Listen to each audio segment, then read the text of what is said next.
What's up, everybody? Welcome back to the Reality Kingdom, where we put the real in reality or whatever. Period.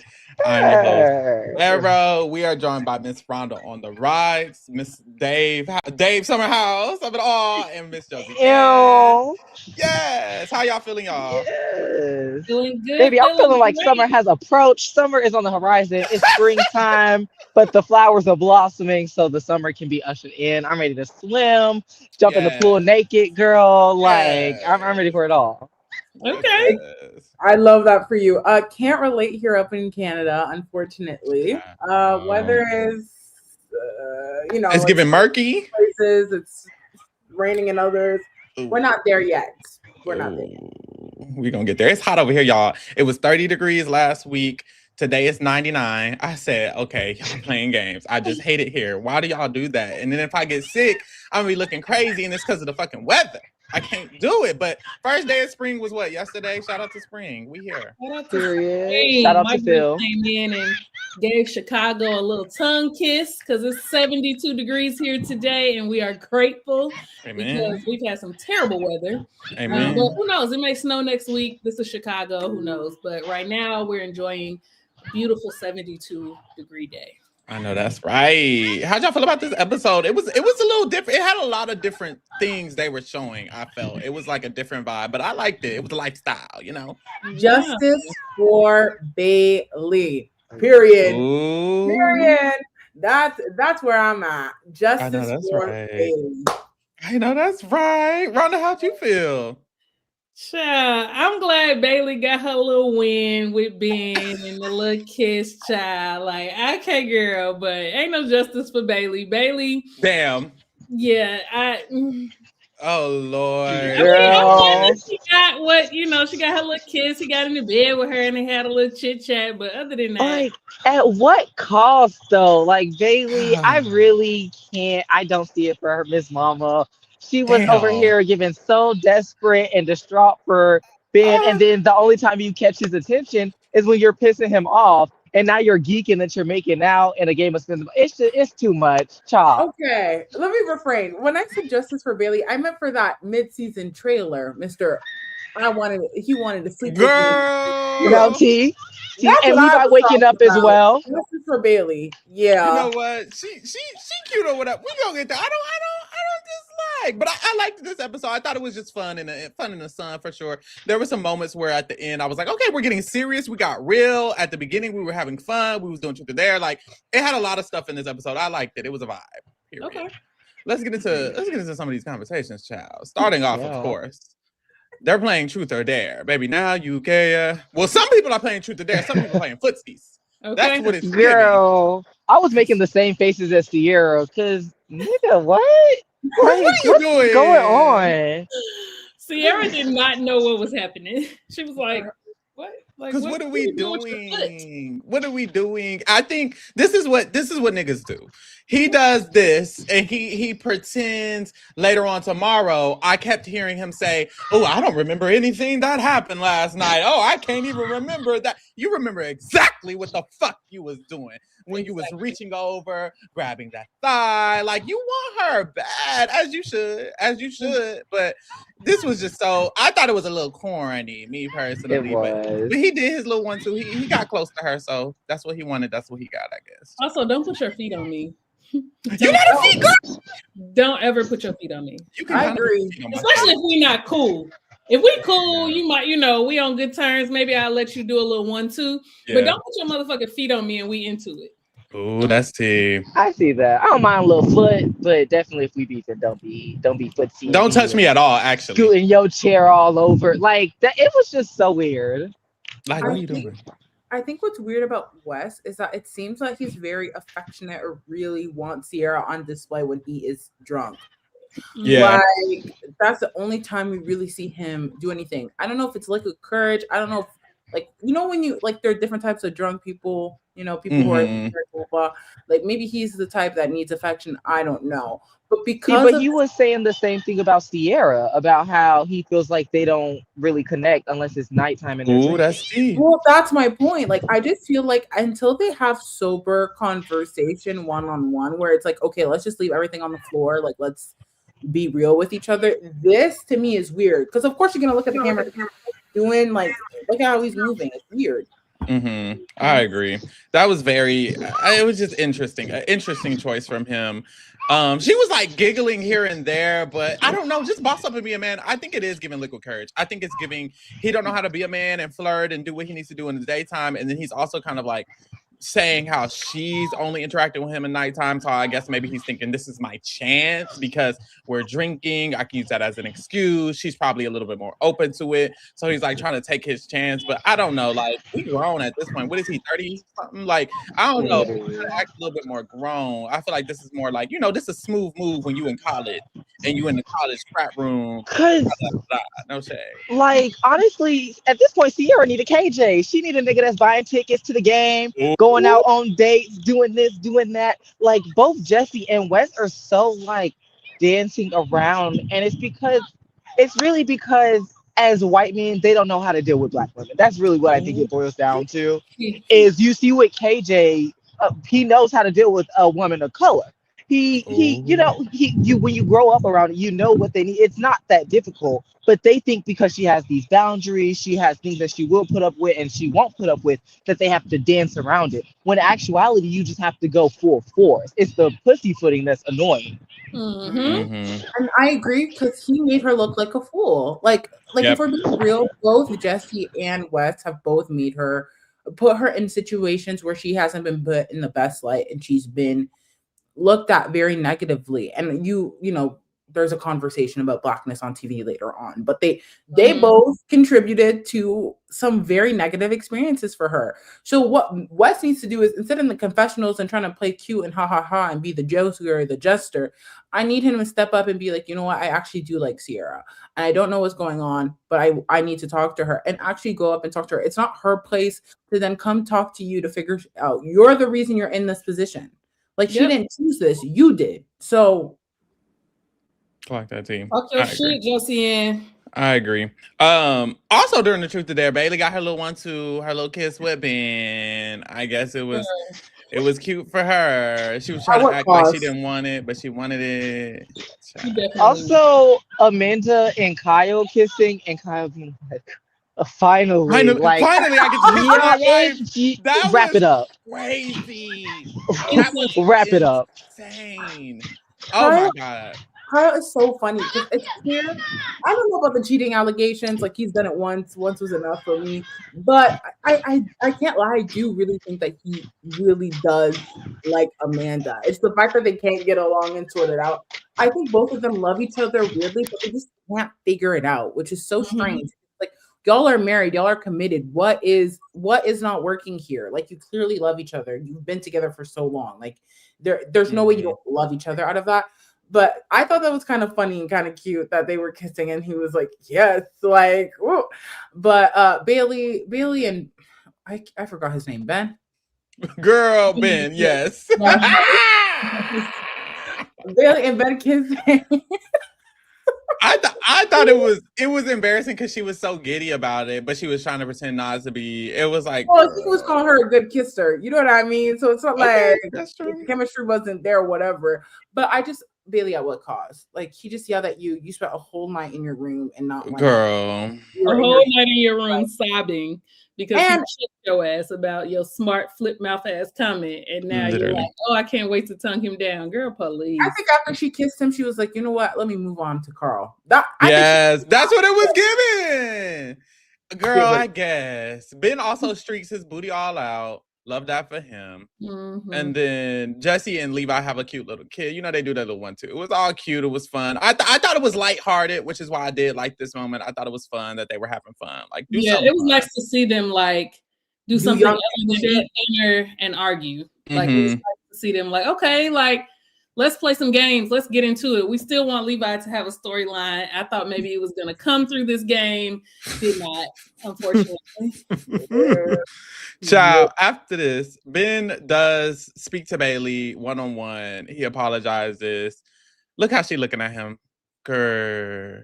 He looked beautiful in this picture, though. I ain't gonna hold you. He kind of, but that's the thing. He know exactly what the fuck he doing, and she look at him spreading his leg. All of his right leg is laying on her legs, like his arm is up. He knew what the fuck he was doing, and she falling for it. It's okay. I mean, it's okay if you don't want to. You don't have to. Well, if you don't apologize, we'll still be okay.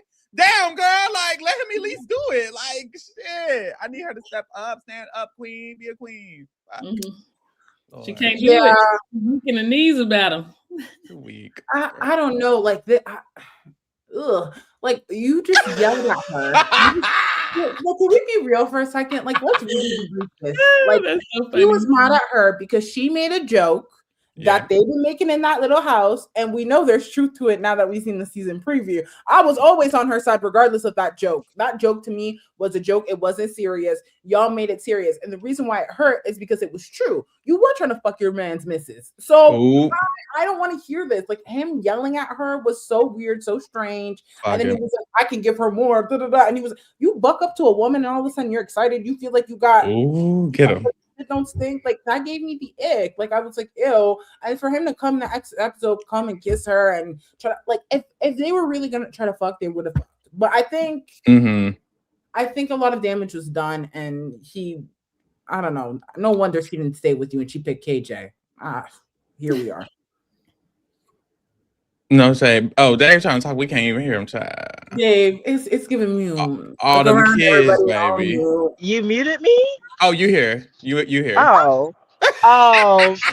girl, I've been silenced. Big Brother is trying to silence me. Yeah, no, this isn't even giving like a good enemies to lovers. Like, Bailey, you have a lot of healing you need to do. Obviously, after your last relationship, you need to take some time and do some deep diving. And then Ben, you don't need to be nobody's bachelor. You don't need to be nobody's partner. I don't know what the hell he got going on. So I just like, neither of them need to be together. The kiss was cute, but I'm glad that this is over with. There won't be any animosity, but I don't need them taking it any further.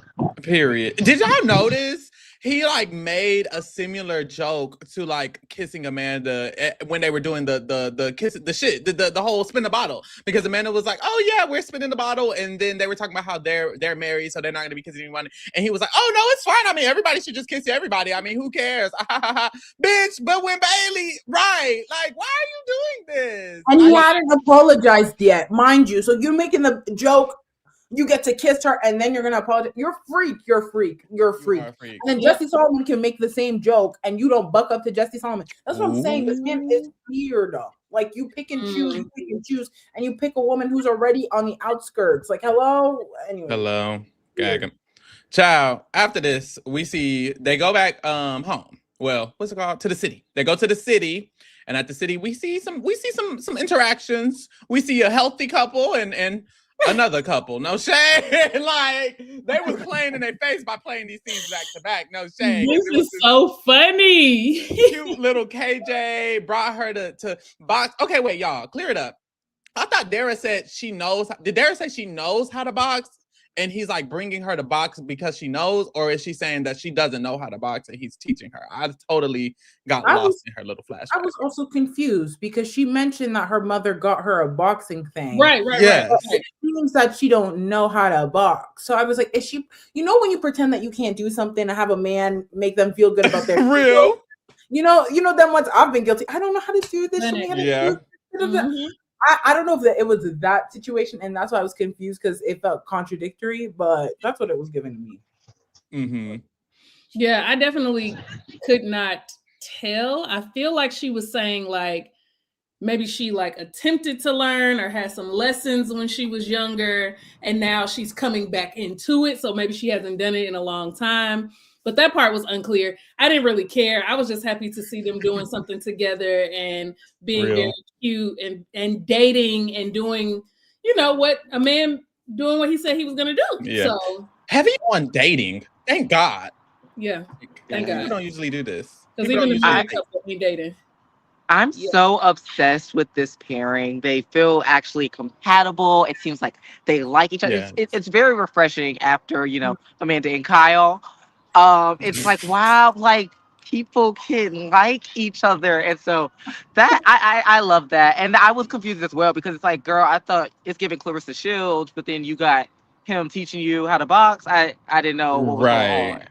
No But I love them. I need to shade. put a ring on it. Let's get married. I What's like going them on? too. I like Dara because Dara was like, look, I'm doing a cute little light tease here and there. He's teaching me how to box here and there. Like, she knows how to play the game of romance, and he knows how to play the court a woman as you should. Like, this is the only example I've seen in the last 2 seasons of a relationship where it's like, this is actually something I could get behind, like heavy on dating. Like, we should go on dates. We should go to a concert. We should go to a dinner. We should go box together. Like, do these things. Last season, we saw Lexi and Jesse, and all they did was, we see the next day, yeah, she spent the night. The next day, oh, he spent the night. It's just spending the night? Is that it? Like, y'all don't ever do nothing? Because a lot of the times they're dating circumstantially. Y'all are dating because y'all are on the same show. And I think what's happening is Dara wasn't really supposed to be around like that for real, for real.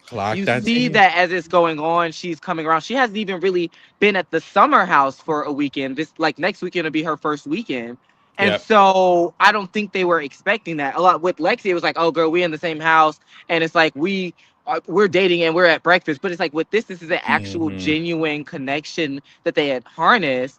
And it, you know, a lot of it happened off screen, like them going to the game, them going to the concert. A lot of that was off screen. And the moments that we are seeing just actually feels like us dropping in on the development of their relationship versus like, oh, y'all just doing this because the cameras are up.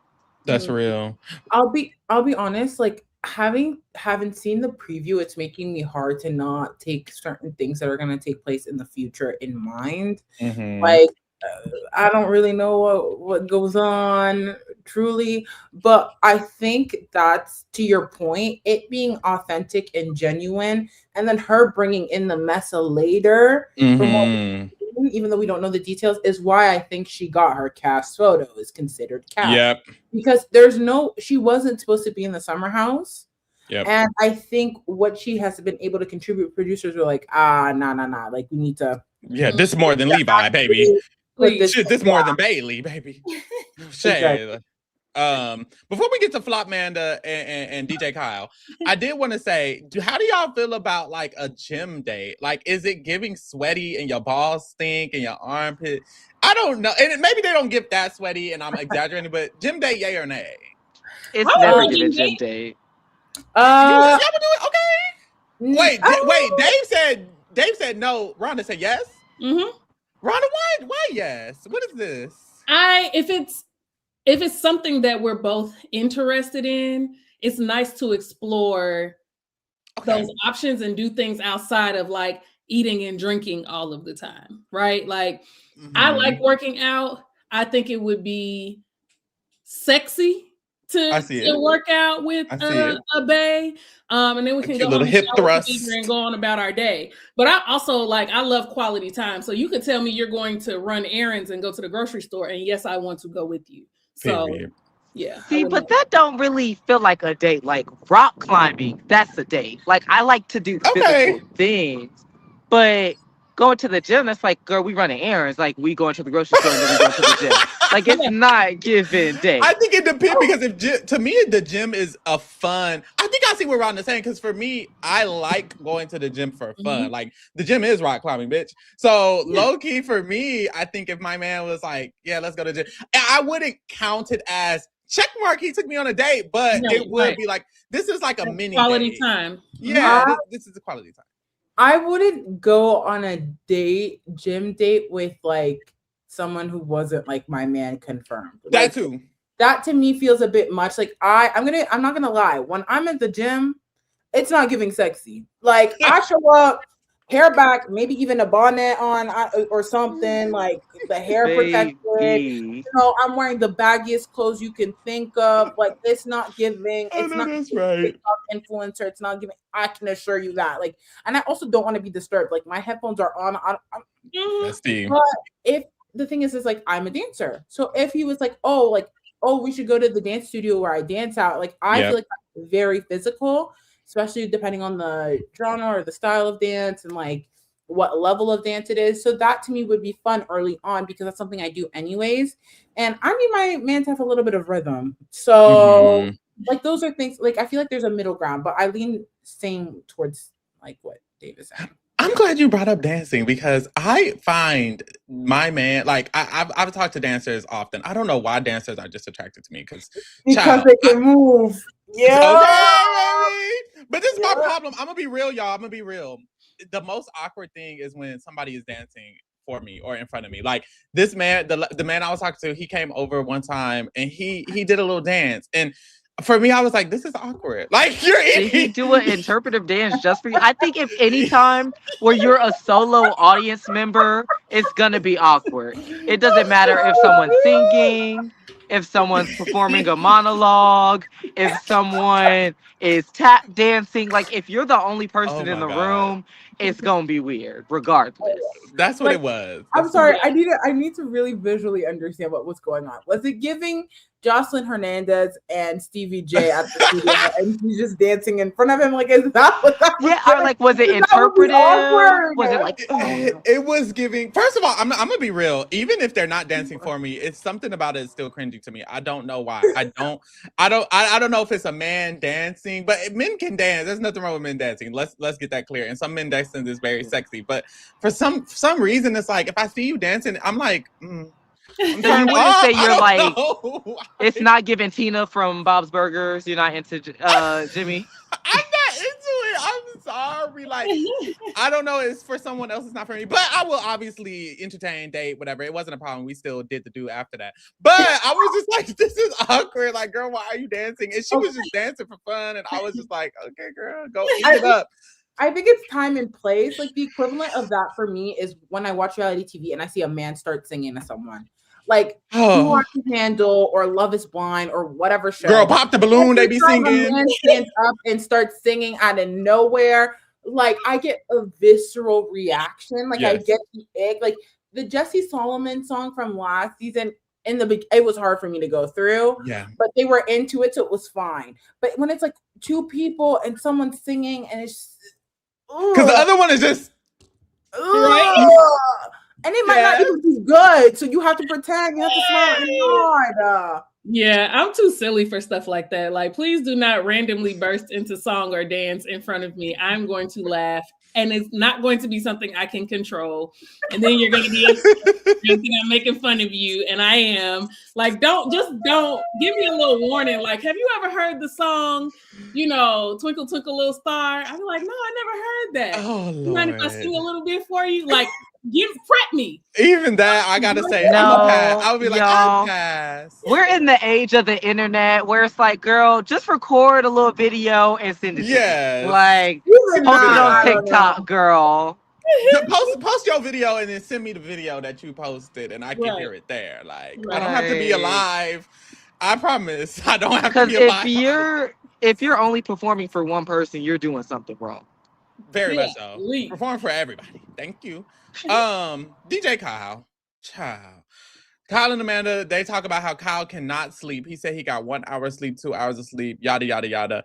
I would have said it was the alcohol, but Amanda was like, well, maybe you're just doing a lot. She was like, maybe you just have a lot going on, because you are DJing and you're doing the thing. And what do you feel like it is that's keeping you up? And he mentions Loverboy, and she's like, okay. And then the DJing. What about that? Like, what do we have to do about the DJing of it all? So he doesn't want to talk about it. He's like, well, I mean, why do you have to bring that up? You keep harping on the DJ thing. And she's like, well, I mean, we're talking about why you're not sleeping and the DJing is at night, right? And you're still doing it. So what's tea? I hate them. I mean, he got to make money somewhere, to be fair. Yeah. Loverboy ain't making no money. So if you got to pick up a couple of gigs to pay the bills, I mean, I get it, but then also picking up gigs, exactly, because now you're getting a manager, so it's not giving gigs, it's giving lifestyle. Correct.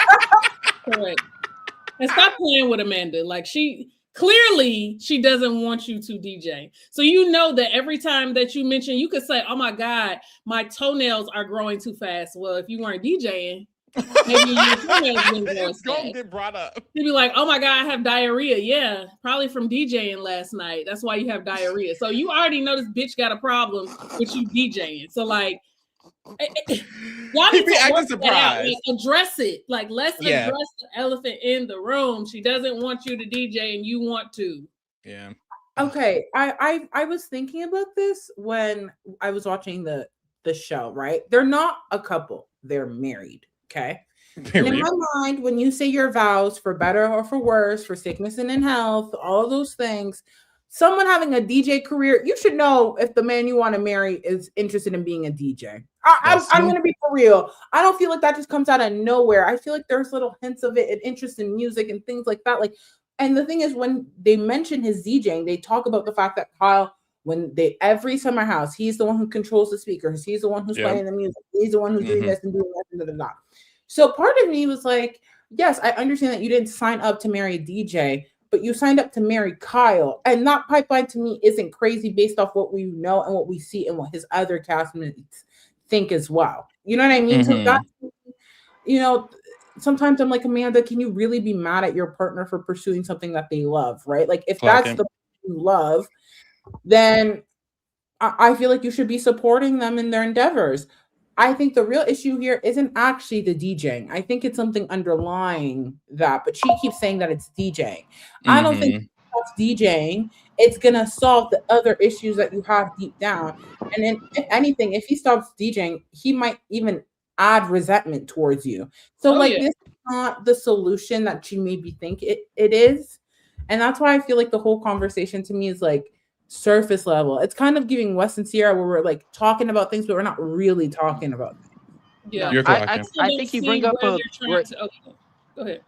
Oh no, I was just gonna say I think you bring up a great point where it's like, yeah, you didn't marry a DJ because we're not our careers. So you decided to marry Kyle as the person, and if you think that the person that you married is going to be the same, is going to stay in the same career, even if it wasn't just, you know, he decided to randomly be a DJ, let's say you married a lawyer, what if he gets disbarred? Like, you know, there's just life is always going to happen, and there's no guarantee that the person that you met and the person that you married is going to be the same person, is going to be doing the same things. And so it's can y'all see this baby next to me? No, girl. No. Oh, okay. It's just implausible. Like, sorry, girl. I was like, what's? Oh, girl, you're getting closer. But yeah, I think. Oh, okay, girl. But yeah, basically that.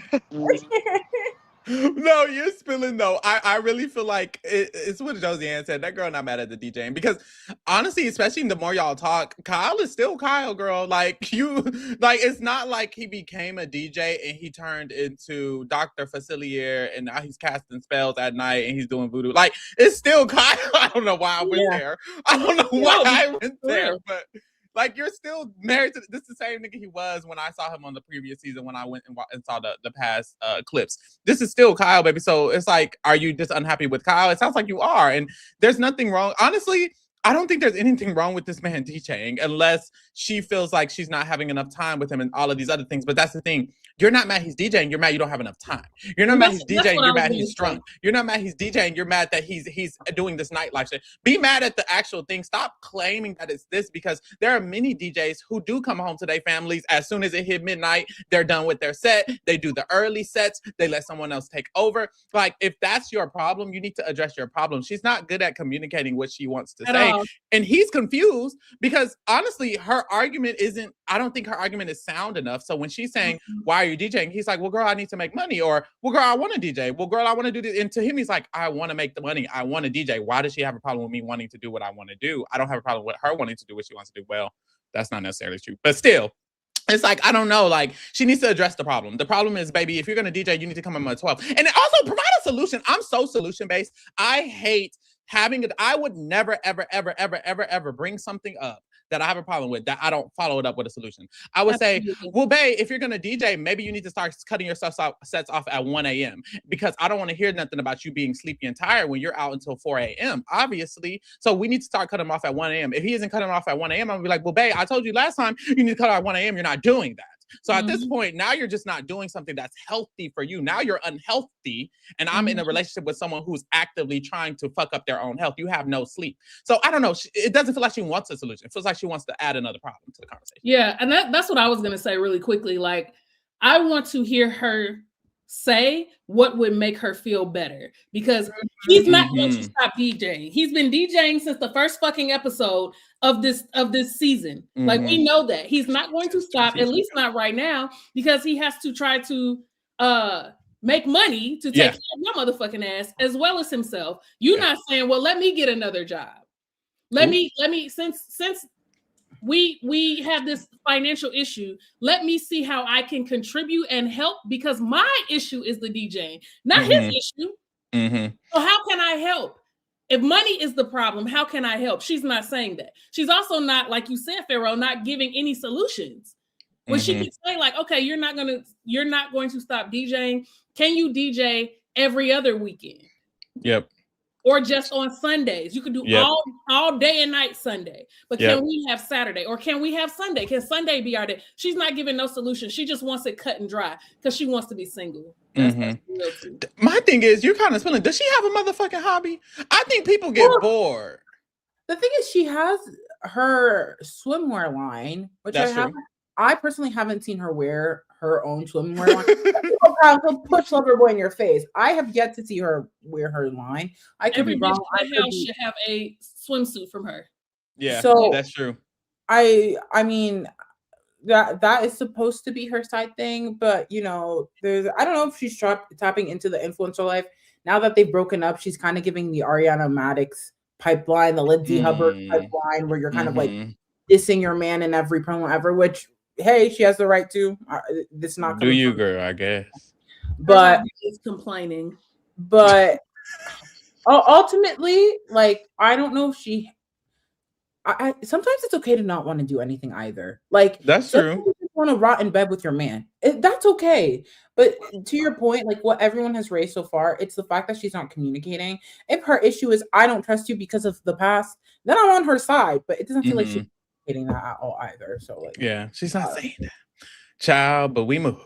After this, we see a girl, and I'm gonna pose a question, because we actually see Bailey invite Carl to a dinner.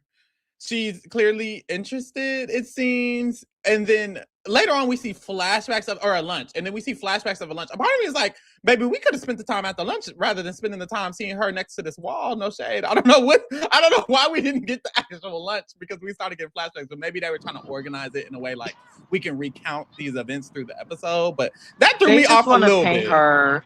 They want to paint her as a desperado. Ooh, well, I mean, it's working. Okay. Wait. Someone play that Rihanna song quickly. Sitting in a hole. But yeah, she want to go on a date with Carl. Apparently, she was looking for him when he was missing last week. She was feeling his presence missing. I think Carl is cute, but it just wasn't been. Girl, you was not doing all of that.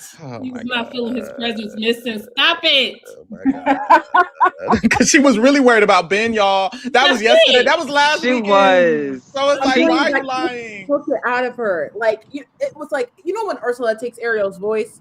That's what it felt like. It felt like Grandpa kissed her and took her willingness to be into him or pursue him any further. God. Yep. And then that's when she tried to feel him. Oh my God, where is Carl? All of a sudden. That's what I think. You need to be missing Levi's presence, because where's Levi? No shade. Where's Levi? I will We're say, all missing her presence. In terms of let me collect this check and earn my money that they're paying me, she's doing what she needs to do. Call him, have a lunch. I'll give her that, because when Ben wasn't the man, she could hop on. She said, "Let me hop on another man real quick. Let's find it." I respect it. You know what? Okay. Real. First of all, I have to say this. When I saw her on screen, I said, "Oh my God, she looks so pretty." Like, she did. Yes. We've seen Bailey. Like, that dress was everything. She looked really good. Maybe the city, like, even that picture, like, so good. She looks so good. Yeah, she's eating. It's giving Bratz doll. Yeah, I have to acknowledge that first before I say my piece.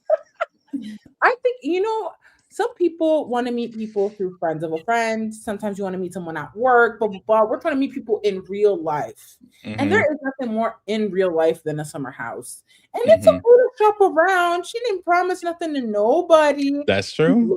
And she got a close up. She looked at the ingredients list. She looked at the nutrition facts, and then she put Ben back into the aisle. Maybe she had a little taste test. You know, Costco. You get that. Oh, You know, Costco? next product, the next aisle, and it just so happens to be Carl. And you know what? Carl's a good, like, he's a nicer guy than Ben. I can tell you that already from what we know. Agreed. So, and you know what? Carl has worked on himself. Like, Carl has never looked to me more attractive. Like, if y'all seen the first few seasons of Summer House, thank God I haven't. I'll just take this fantasy. Yeah, well, because when you real look at flashbacks, I get jump scared. I'm like, yeah, you used to be like that, weren't you? With the twins, shit. Like, and so I see the appeal. West is emotionally unavailable, and there's the whole CR thing. Jesse Solomon's Jesse Solomon. Take that with what you will. Kyle is married. Yeah, KJ got a girl. Ben don't want you. So it kind of makes sense that you want to look at the last option. Yeah. And she went on a date. So what? It was lunch. It wasn't like he came to her house. That's true. It was cute. It was cute. I loved it personally. I loved it. I love that. I lied. The one thing that would have pissed me off, because I'm putting myself in Bailey's shoes, I would do this exact same thing. I'm gonna be real. The one thing that would piss me off is in my mind, I'm like, I need to ride that dick. Real. I just do. I do. I'm horny. Ben don't want it. His ass is out. He's skinny dipping. I'm starting to feel he's kissing me. Like, it's a lot of sexual tension. West and Sierra, Jesse and Sierra. I'm like, damn, I want a man. The man, KJ and Dara. Oh, my man. So I need some sensual touch, but allegedly Carl is not going to be sensually touching her anytime soon, is what Lindsay said. Is that true? Anybody? What's that? Well, what he was saying was that before, like, whatever devolved in their relationship, they were fucking like rabbits, and he was the best fuck she'd have ever had. And then afterwards, it kind of fell apart. But I don't know, Carl. I think she was just saying that. No shade. I don't think it's bad. I think it's perfectly serviceable, but I don't think it's given best dick, because she moved on so fast and got pregnant by another nigga. So I don't know how good it could have been. That was getting her get back. That ain't got nothing to do with how good it is. Speaking from someone who enjoys that quite a bit, and I know that's right. Like, my pride ain't gonna let me go back. Amen. That don't mean that you wasn't, hitting me through the mattress. But what's Carl? At the same time, I'm gonna be for real. Women lie when they do. That's true. Yes. A lot of women are not satisfied, but they pretend, they do the thing to make their man feel good, the ego, da. Am I saying that's what Lindsay's doing? No, because I don't know. I wasn't there. I can't feel it. I wasn't witness. You know what I mean? But I can't lie. That's like a thought I have. A lot of women lie in bed. Now, for her to sit in a confessional and say that's the best dick I ever had, girl, it's on camera. So, like, at this point, he's gonna feel validated because you told the whole world it wasn't like it was in the privacy of your own home, and you said that to make him feel good. You know what I mean? Maybe she had that much in her life. Maybe at that point it was. Maybe, yeah. Maybe at some point you're gonna have the best sex you ever had in your life. At some point. So maybe right. And when did that happen for me? Evolve. It could go up. You're right. Yeah. You're right.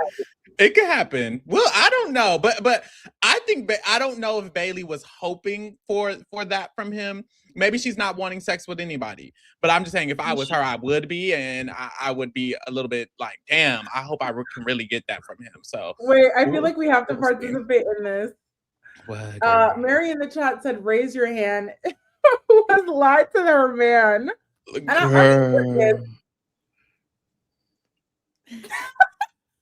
and it's I don't want to say lie. I don't want to. Well, fuck it, girl. I lied. But I think it's I embellished. I still enjoy you. Damn, girl. Yeah. Me, I lied. What? Okay, so you didn't feel nothing the whole time. You was just like bored. Like, girl, let me read a book. It's okay. I can't say the entire time I felt nothing, but it's like, you know, when you get into a rhythm and then they switch up all of a sudden, and then it's like, you got my reaction from what you were doing before. What made you think you should switch up and do something different now? Niggas don't listen. When it appears that he is enjoying and having the time of his life and I'm not, then I'm turned off. Because why are you so happy? You're into it. I know this pussy good. I know. Like, I know you're having a good time. It's me that's not having a good time. Now I'm turned off. But I know it's Wonderland up in here. Come on, get to it. Like, oh my God. It's a tangle of two, and women usually have to finish afterwards on their own, or and it's reach over in that nightstand drawer, you know, and you know, get y'all rolls. I know that's right. Get that bouquet of flowers out and get going. For me, because you know, with the gays, it's, you know, we could top, we could bottom. I'm not gonna lie. For me, I've had this experience when I top. I oftentimes I'm not enjoying myself, and I'm like, I'm not doing something right, bitch. Like, I got all the control. Why the fuck am I not enjoying myself? Hello, but they be, you know, doing all the they're giving me the signs that they're liking this. Right. So I'm like, I'm gonna let you have that, and then I let them complete their story, and then I'm just like, I'm done, and then I just lie to them and tell them I completed inside or something, or in the con. Like, they don't know, so I'm like, yeah, I did it too. Okay, girl, maybe you need to reassess. It's me. Where you like to sleep, girl, because maybe you don't like the top bunk, girl. Maybe you should just go on down to the bottom. And so I did try the bottom, and sometimes the bottom hook is the same experience. Sometimes I do reach a pinnacle. So it really just depends. And now sometimes when the top I reach, it just depends. But so I think it'd be the nigga, because what throws me off, I'm with Rhonda. Sometimes I'm, you know, they're on the bottom, I'm on the top. They're I'm like, you're kind of doing a little too much for me. Like, please slow down. Like, and I don't like a power bottom. I don't like a bitch who on my shit. Like, wait.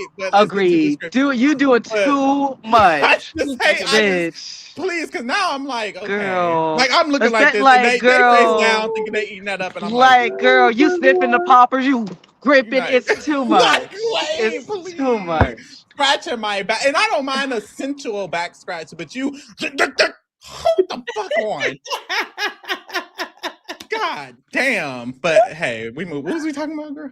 I don't even know. It is the partner, because a good compatible partner, like if two people can get together and it's just not working for them, there's no chemistry, there's no nothing, but you switch someone else with someone new and it's compatible.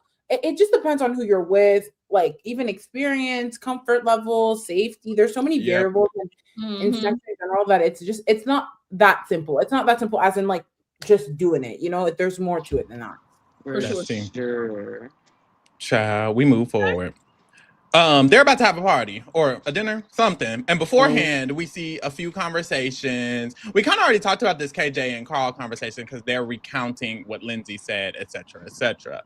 But we also see the girls chat, and the girls are messy because they're like they're driving, they're guiding Sierra to her. Lindsay is messy. Lindsay is messy. Every time she steps into that summer house, she wants to earn her check. She stomps on those grounds, and she says, "Yep." The first thing she said to Jussie, "Do I need permission?" Gag them. Like, I'm upset. Gagged them. Guys, she's been here 2 episodes, already earned her check more than half the cast. No shade. I'm sorry. Like, she comes in, she serves it. But yeah, her messy ass.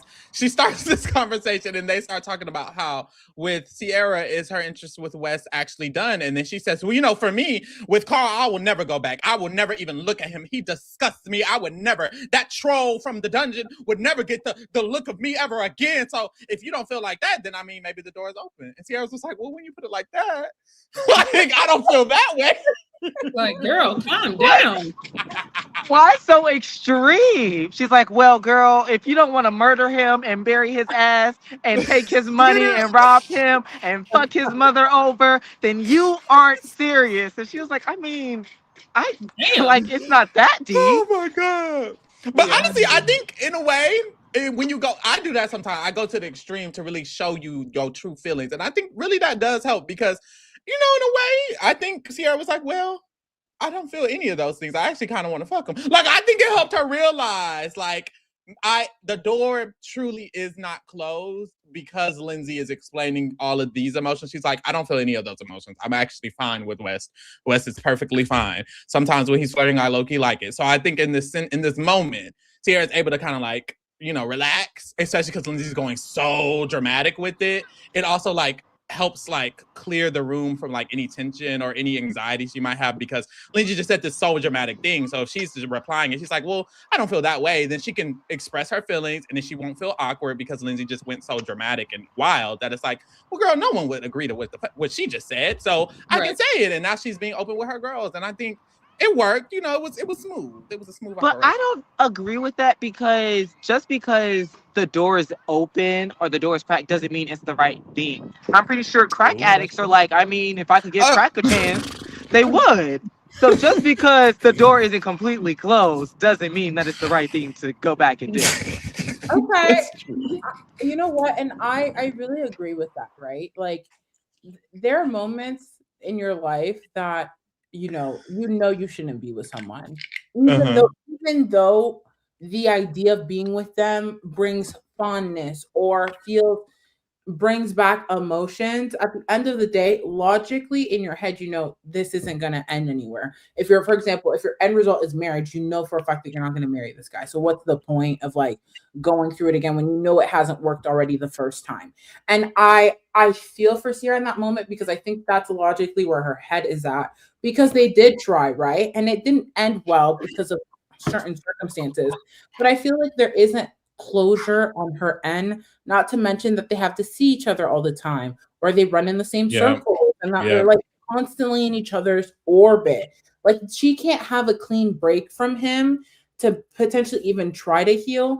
And to be honest, there's still left feelings there on both parties, because this whole thing wouldn't be a thing if both people didn't still have emotions for each other. Like, that's what it is, truly. And that's where the frustration and the hurt and the anger comes from.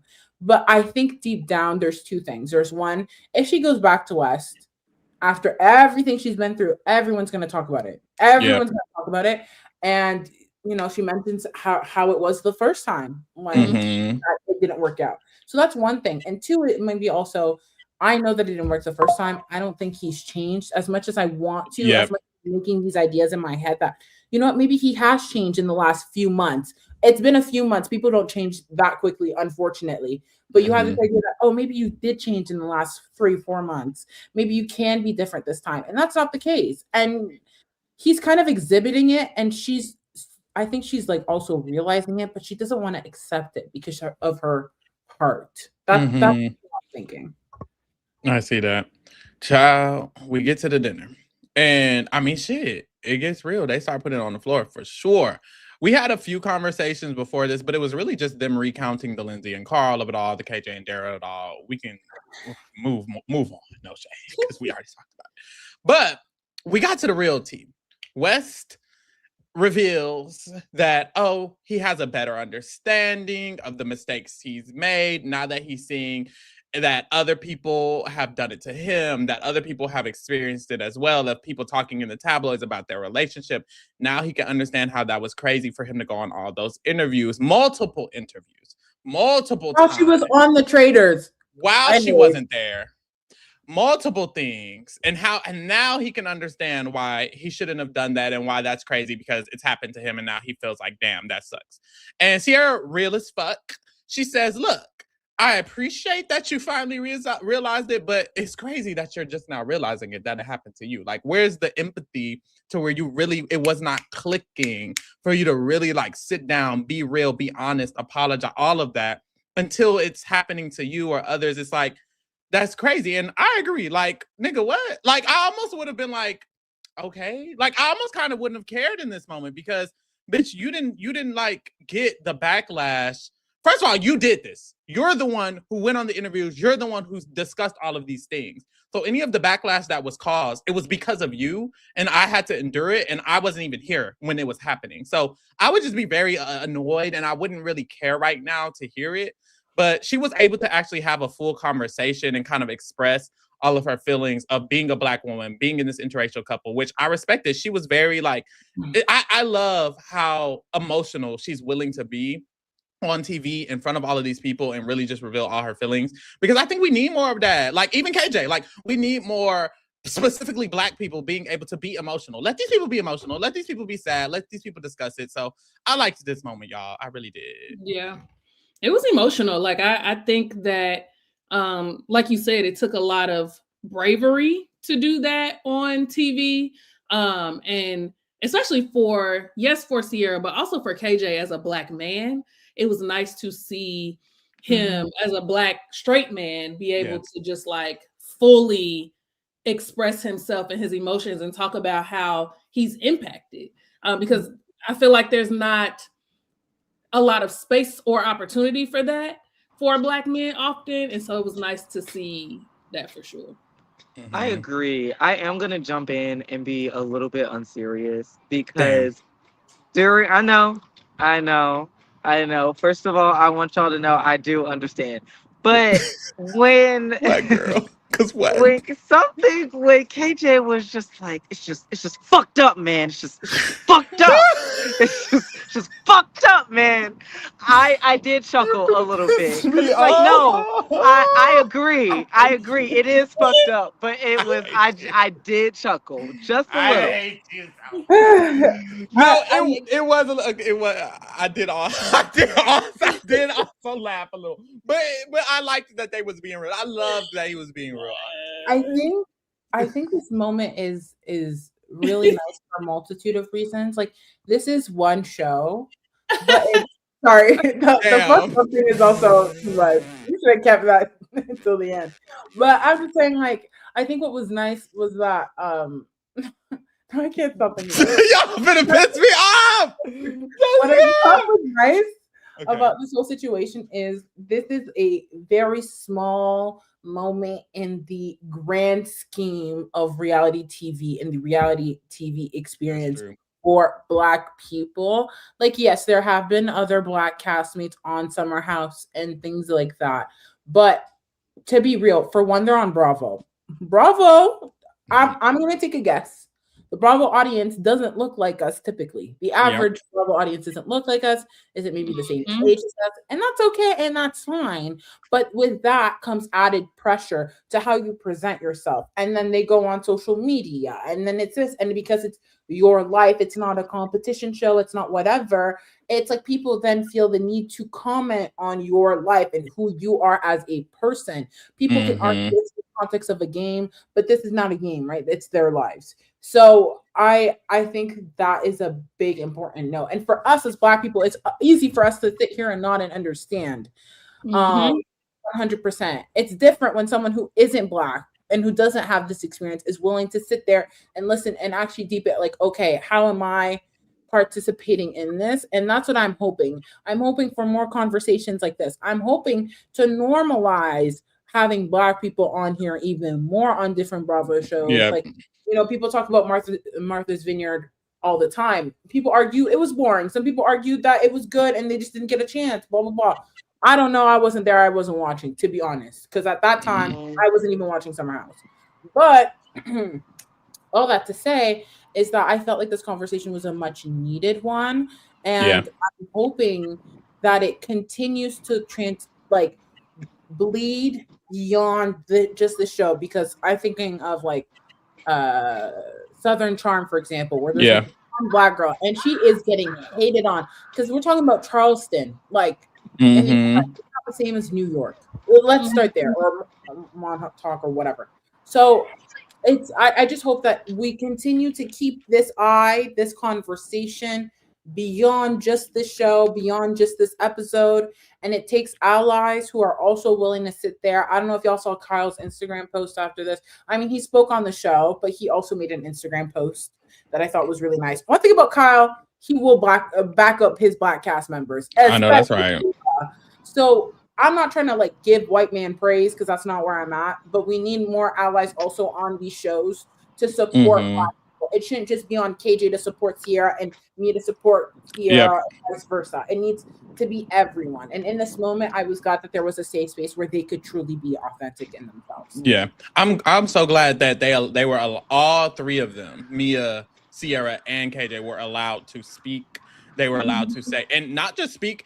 KJ was saying, y'all not going to understand, period. And I'm like, yes, speak freely. Say exactly that, because it's true. It's truly not a situation that you can understand. You will never experience it in this society. So KJ freely saying that. Sierra straight up saying, y'all will not understand. I was the first Black person here. I got all of these critiques because I'm Black. Y'all are not going to understand this. And them shutting up. Amen. Shut the fuck up. Thank you. Yeah. That was beautiful. Honestly, that was. I've never seen that many white people silent in a room with Black people speaking. Thank God. I loved it. Like I was like, yes, y'all ate that up. Period. Yeah, and then Sierra said something along the lines of like, the whole world basically watched a white man play in my face. Yeah. If I give him a chance again, I have to brace myself. Yep. For the same type of response from society again. And I was like, damn, like, yeah, you didn't let a white man play in your face. But it did happen. Got played in and he was white. Like, yeah. It just, the way that she worded that, I was like, damn, that's how you see it? Like, yeah, let a white man play in your face? No, niggas play in your face, period. Everybody can play in your face. He's gonna play in your goddamn face. White, black, red, blue, yellow, pink. They all. I think she may have said it that way because of the fact that he's not the first. We have Austin from Southern Charm who partook during Winter House, and then there was him kissing Lindsay later on, and the whole three of them. And he did play in her face, and she gave him multiple chances. And I think Wes, she was hoping it would be different, and I think the one was enough. Like, her and Austin was back and forth, despite everything. And now we see how Austin treats Sierra, which I think is quite weird. He's a freak, but I'm gonna put that to the side because it's not about Southern Charm. And I think that's why she feels that way. If he would have been the first, I think this would have been a whole different conversation. Yeah. Real. If it had just been him, I think it would have been a different conversation. Yeah. But it's real though, and we should talk about the interracial of it all, because that's specifically what she's talking about. Being a Black person dating outside of her race, publicly on, specifically a white man, publicly on TV, it being watched by everyone. Black people are going to look at her side. Some Black people are going to look at her crazy. White people are already looking at her crazy because she's the only Black person in this space. So she's in this situation where it's like, well, shit, ain't nobody really happy with me because I'm dating a white man, and the girls don't like that, which is interesting. It's a very interesting situation she's in. I don't know. Like, I understand when Black people want to strictly date inside their race. I almost kind of understand when they feel others should too, in the sense of how KJ is saying y'all will never understand. I think that is a truth. And I think if Black people feel like, okay, you should be in a relationship with someone who can understand your struggle, I think I understand that perspective. But then on the flip side, like Sierra said, you can't control who you in love with. At the end of the day, she grew up in areas where it's like, hey, sometimes her only options might have been this. Sometimes she was, or when we grow up, we don't purposefully develop our attraction. And who we're attracted to is something that happens because of the things around us, because what we're watching. So I do feel like it's like, for her, she's like, well, fuck, sorry that I didn't choose to like this man. I didn't choose to want to fall in love with this man. I just simply did. And I think I understand her side of it of, well, damn, now I'm getting judged not only for getting played, but getting played by a white person, and I'm a Black person, you know? I mean, oh. My last boyfriend was white, so we would go around. The city I currently live in is mainly white, but there are a lot of like international people because of student life and blah blah blah whatever.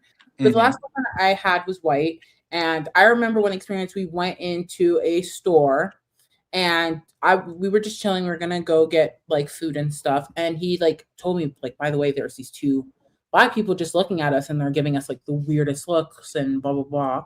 And I didn't peep it, and so I had like discreetly looked and saw like two Black girls like giving us looks and like commenting. And I remember thinking, how am I gonna deal with this right now? Because like the fact that this is even a moment that we have to deal with is a bit strange. But like in 2020, we were dating, it was 2025. I thought that was weird. And the way I decided to like just deal with it is I ended up complimenting the Black women. I was like, I really like this about you. And I kept it pushing. And like we ended up crossing paths again as we were driving out. And I just like waved at them and they waved at me and they were very kind. So like sometimes I understand that treating them with kindness, but when it's coming from a bunch of people who don't know you and it's constantly coming, that can wear you down. Even in that moment, like I felt like I don't want to put words in my ex-boyfriend's mouth, but I think there was a moment of like insecureness that was happening there. But I'm used to being judged as a Black woman in general. It don't take me to have a boyfriend to be judged or not. So that to me, I can understand that level and that component where it's like, okay, like interracial dating is a big thing, and like despite it being 2026, you would think people would have moved on, but that's just not true. And from both communities, from all communities, people will say whatever they have to say regardless. But at the same time, I've had experiences where, like, even growing up in high school, I've dated all types of races. I don't. Everyone can get this if they're attracted. No, that's right. And they're attracted to me, you can get it. You know what I mean?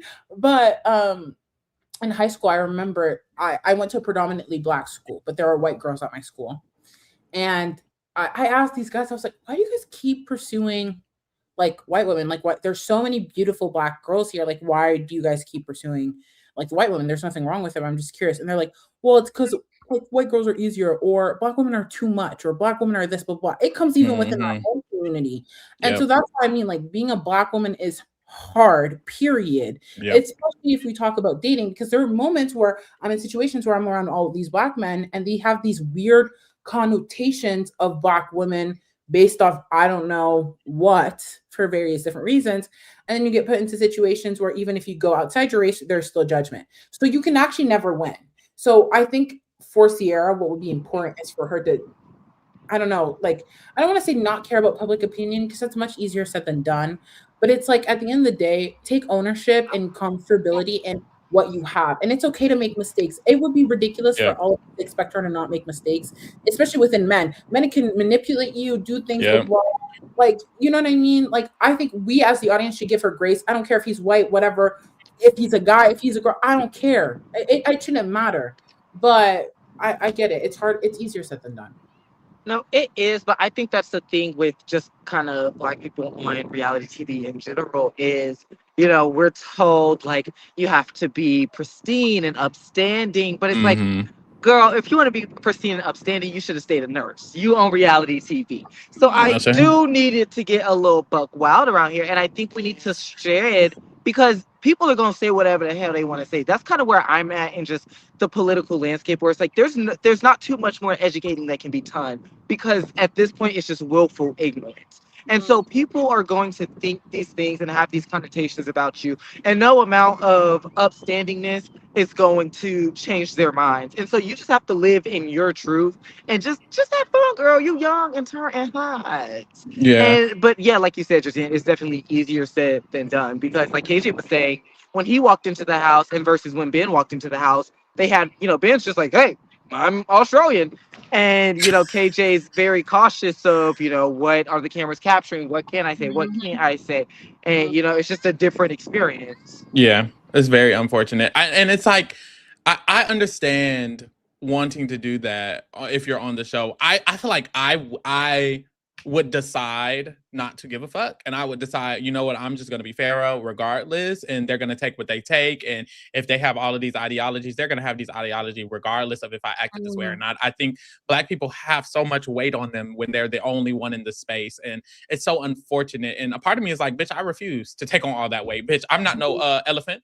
I'm not an elephant, baby. I'm not Superman. Y'all got that over there. I'm just gonna be me. If you fuck with it, you fuck with it. If you don't, you don't. But I think you are not a tree. Also, you can move. Like, you can move. Like, I think that's probably also the reason Ciara felt like, dang, I'm with this white person and I'm on this white show and I'm the only Black person and da da da da da. I don't know, Rhonda, Dave, what do y'all feel about, like, do y'all date interracially? Do y'all agree, disagree? How do y'all feel about it? Because it's a real conversation in the Black community. We should have it. Fuck it. You know? Yeah, I have not. I'm not saying that I would not. It is not my preference. It's not my first go-to. On my dating apps, I do not select white. I select black in what I am looking for. So it would be it would have to be like 100% organic for me to meet a white man and take interest in him. Like he would have to see me in the grocery, and even then I would be like, what is it that you want with me? Like, why do you, or that whole like I only date black women? I don't fuck with that. I don't fuck with that. That's a fetish. I'm not into that. I get like your attraction. I would prefer you say I am more attracted to black women, that I only exclusively date black women as a white man. Something about it gives me the ick. I'm not saying it's right or wrong. But yeah, I want me a black chocolate king. Yeah. Mama, daddy, grandma, grandpa, the whole lineage. Blackity black. Period. Please. Honestly, I think when it comes to I always say, like, I really don't have a type. Like, when it comes to body size, when it comes to race, when it comes to, like, I really have no type. But, like, I think because I grew up in such a, like, it was mixed, but it was, majority white. I think as I kind of grew up, I wanted to get out of that. And so definitely when I am, I am a taken woman now, but when I am dating and looking, I'm definitely looking more for the black men, just because there are, like they were saying, there's just some certain things that you'll understand, certain things that you won't understand, and I'm not here to teach per se, girl. If I wanted to, I would have went to school for it. That's not my forte. I just need someone that it's like we can understand each other, we can see each other, and we understand the issues that we're having to deal with. Because as a gay person, I feel like you as a white gay think that your discrimination is the same as my discrimination, and they're not the same. And I need the person that I'm dating to understand that. I agree 100%. I feel like dating is already hard enough. Adding the racial component, for me, Rhonda, adding the racial component makes it that much harder. And and it may not even be you specifically, right? Like, you may not be the one with the issue. But if I go to your Thanksgiving dinner and your uncle say something out the way, we're fucking into it now. Yep. Right? That's like, real. I got issues with that. So, and not to say that a black uncle can't say some out the way shit. Like, oh, she need to be barefoot and pregnant. I'm not saying that can't happen there. But no, that's where, like, every white person that I met, I'm pretty sure has either said, I said the N-word before, or I've had a racist phrase with whatever the fuck that or means. my friend. Like, so yeah. It's just one less thing that I want to tussle about. I will say, like my ex-boyfriend was white, but I definitely wasn't the first black girl he had dated, which I was very thankful for, because I was like, I don't want to teach you. Like, I don't want to have to go through that. And we had conversations about race, so I had a feeling that I didn't have to. But I will say, my boyfriend before that was black. And when I look at the two, even some of the things about like how we grew up, similar things, it is easier because there's an understanding and relatability in blackness. Like, the black experience cannot be understood by literally anyone outside of the black community. And even then, like, you talk about like shades of black, like how dark you are and how that adds to it, and like that. Like, those things, those conversations and those nuances were an unspoken thing that I didn't have to talk to my black ex about. Like, that wasn't even, I didn't even feel like we needed to have a conversation about race. Whereas, like, you are right, it's an added thing where you have to make sure that your partner understands. And like, I'm talking about my ex-boyfriend who's white, but like, I can't imagine dating someone like who's Asian, and there's like that experience too. I don't really know, especially with the rise of it since COVID, and their experience has been very different too. Like, it's, regardless of, if once you're stepping outside of your race, you have to have those conversations, and you have to be prepared to support your partner. Like, especially if you're dating someone that's black. That's why it was fortunate for me for Wes. Like, I don't know if he deeped that. Like, I don't know his history of like how many Black women he's dated. Blah, blah, Exactly. blah, blah.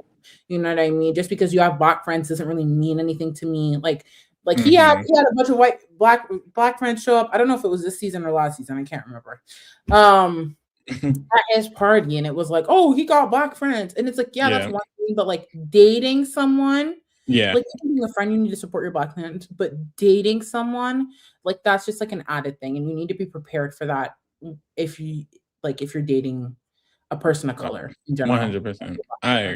I agree. I also feel like it's different when it's like, for me at least, my opinion or perspective on it is that it's different when a double minority is dating outside of their race and a Black man who is only one form of a minority, a Black straight man, is dating outside of their race. To me, it does feel different because a lot of the times in the gay community, baby, we're limited. We have a limit, baby. It's only ever so many of us. It's only so many in the area. It's only so many in this section you're at. At your high school was only 3 and they were not Black and you were the only one, or maybe one was and you're not attracted. It's so many limits. And then with y'all have already talked about the experience with Black women, and Black men don't even be looking for the Black women sometimes. Sometimes they're looking for the snow bunny. So it's like sometimes it feels like it's more of a we need the options when we're a double minority, and even straight Black men or Black people in the community are not even interested in us already because we are this double minority, so we have to look elsewhere. Versus like a lot of the times with straight Black men, I'm almost like, well, girl, is it doubled with you don't like Black women at all? Is it doubled with you only date the white girls? It's a double with these other things that it's like, now it's giving colorist. Now it's giving you are self-hating. And those are the parts of the interracial, world that I side eye. But from my experience, it feels like it has come from the straight men for the most part. But obviously it can come from any direction. Yeah, but those are the parts that I'm like, ooh. You also think about queer Black people. I feel like a lot of times queer Black men are oftentimes in more interracial relationships because of the rampant kind of homophobia that is kind of prevalent in the Black community. White people, honestly, in general, are more willing to date a queer person. Girls, 75% of them are, a little bit queer and more open about it than, being closeted and stuff like that. And so I think that's also plays a part in like that intersectionality of like being queer and being Black, and where it's like, well, sometimes you do have to go where you are accepted. And it's like, if the Black women are like, well, girl, I don't want to date no bi nigga. Well, it's like, well, guess I gotta go jump in the snow, girl. Yeah, no shade. But yeah, I think with Sierra, I respect her opening up and talking about it. And I honestly, what all of y'all have said, I think the most important part is if you're gonna date, because I have dated a Vietnamese immigrant and I've dated a Venezuelan immigrant. They didn't even speak English first. Like, I have been all the way around the world, no shade. But I feel like if you're going to date someone outside of your race, if you're Black, the most important thing is you have to have the conversation. You have to set aside the time to, even if you have to educate, if you're going to choose this, then you need to choose this with the intentionality of actually going for it. And Rhonda, I know you said like, if they're only interested in Black people, that turns you off. I agree. But what I enjoyed about my ex is my ex wasn't only interested in Black people, but my ex had experience dating Black people. I think Josiane mentioned the same thing. Like I that makes me feel a little bit better because I'm like, at least you're actually attracted. At least you have an experience. At least you know. So yeah, I think that's the most important thing. And if anything to take from this, it's like, girl, first of all, love who you love. Do what the fuck you want to do, and fuck whoever got to say. Anybody who has anything to say, fuck them. Love who you love, as long as you're loving and they're loving you back. Don't choose a man who don't love you, queen. Like, be careful. But yeah, that's all. Don't be Taylor in the Dakota world. Hallelujah. All right, next. No shade. Well, shit, that was it, y'all. I know that's right. Any final thoughts on the episode? We got the mid-season preview. Seems good. I'm here for it, child. I'm like, that's really what I'm here for. I'm ready for this mid-season trailer. The new girls, Dara, Levi, Bailey getting into it. Dara and Ben, bed. Like, girl, I'm excited for all that tea. Kyle and Carl bucking up at each other. Like, it's just Lindsay, they all up in the yard yelling. Like, it's giving tea. I'm here. All right, y'all. Get into the other stuff we got going on, of course. Join the Patreon. This week on the Patreon, we're going to be doing a ranking of all of the Big Brother First boots. So get into that. The link is in the description. Join the Discord, y'all. We be up in there, girl. Get into that, baby.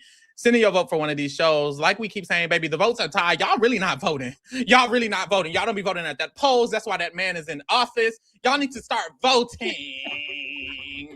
Okay. Not my country. Oh, damn, girl. I need to move. Damn, Josiane.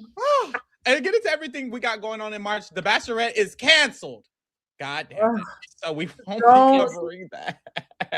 But everything else on the screen, girl, we'll be covering. Josiane, The Bachelorette canceled. How you feeling? That's your girl.